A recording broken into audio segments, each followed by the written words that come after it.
For my social cultural issue, I chose to write about the stigma around mental health in Mexican American and Chicano families, especially the pressure to stay silent during abuse. Growing up, I was told not to talk about what happened at home, to keep family problems inside the house, and to stay quiet even when something was hurting me. Because of that, I'm still not always courageous enough to speak outside the home.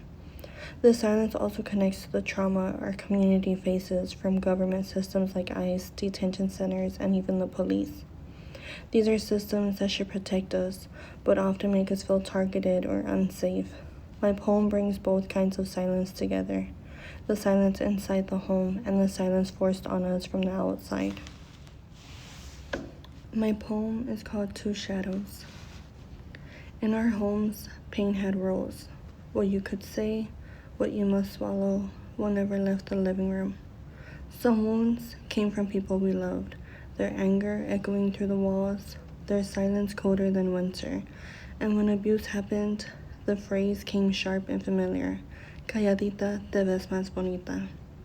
As if beauty lived in silence, as if quiet could protect us from the hands that hurt. And when the truth rose in our throats, another warning followed. Eso no se dice. Not here, not to anyone, not even when it's breaking you.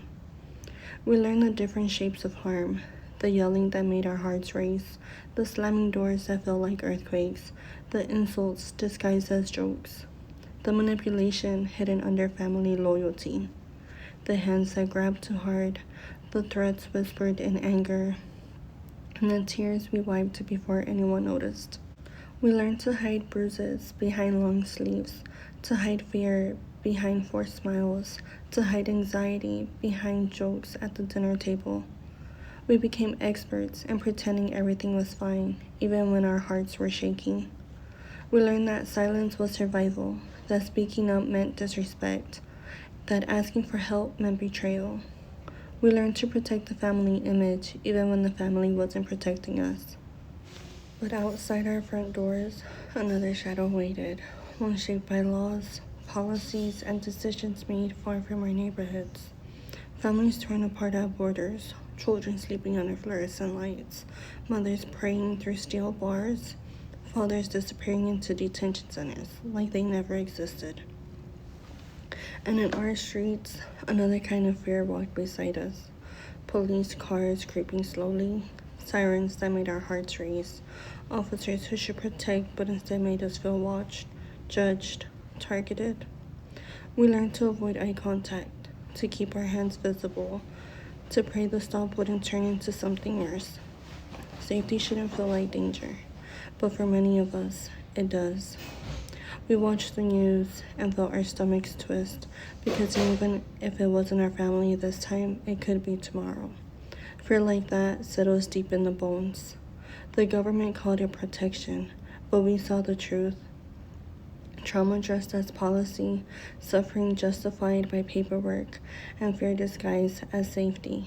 And still, in our homes, we whispered about it instead of speaking out loud. We carry two kinds of hurt, the kind born in the house and the kind delivered by the state. Both taught us to be quiet, to endure, to survive without complaint. But silence is a heavy inheritance. It passes from mother to daughter, from father to son, from generation to generation, until someone decides to break the cycle.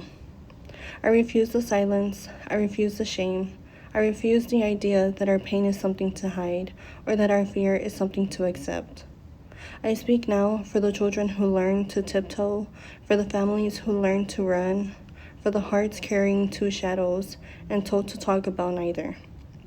I speak for the ones who lost sleep waiting for a knock at the door, for the ones who prayed their loved ones would make it home, for the ones who carry trauma from family, police, and government, and still rise every morning.